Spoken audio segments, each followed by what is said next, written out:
نفط الوسط، كرة داخل منطقة الجزاء، ممكن الكهرباء خطيرة وهدف أول. جول جول للكهرباء، هدف أول مهيمن سليم ملاخ، هدف العاشر، هدف العاشر خلال هذا الموسم مع الكهرباء. مهيمن سليم ملاخ يسجل هدف أول في هذا اللقاء. إذا مهيمن سليم ملاخ يسجل أول أهداف المباراة في مرمى دهوك بكرة بغفلة من دفاعات فريق دهوك، ويسجل لفريق الكهرباء في مرمى دهوك. مهيمن سليم ملاخ يسجل هدف العاشر خلال هذا الموسم، وبالتالي مهيمن سليم ملاخ يفتتح التسجيل لفريق الكهرباء في الأمام. مهيمن هجوم مرتد الآن دهوك، هل يعدل النتيجة؟ ممكن خطورة جول.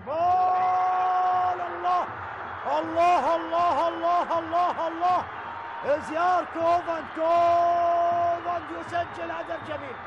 الله على اهداف دهوك، الله على اهداف دهوك، وهدف جميل يسجل عن طريق اللاعب ازيار كوفند بصاروخ صاروخ.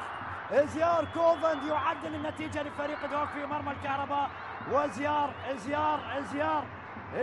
كوفند يسجل هدف جميل في مرمى الكهرباء، يعدل من خلال النتيجة في هذا اللقاء. صعبة كانت على عمار علي وفرحة جماهير دهوك بهدف التعادل.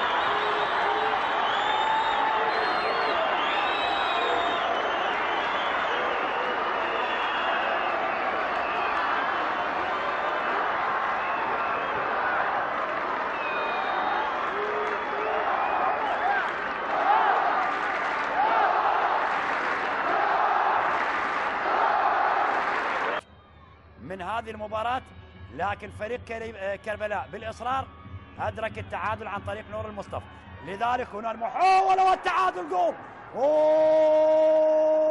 ديمي داوودة السنغالي يسجل هدف تعادل، هدف تعادل للكهرباء، هدف تعادل للكهرباء. ديمي داوودة يسجل هدف تعادل. السنغالي الإيفواري سجل يانيك زاكرين دهوك، ويأتي الرد عن طريق اللاعب السنغالي ديمي داوودة ليعلن عن هدف تعادل للكهرباء، هدف تعادل للكهرباء في مرمى دهوك.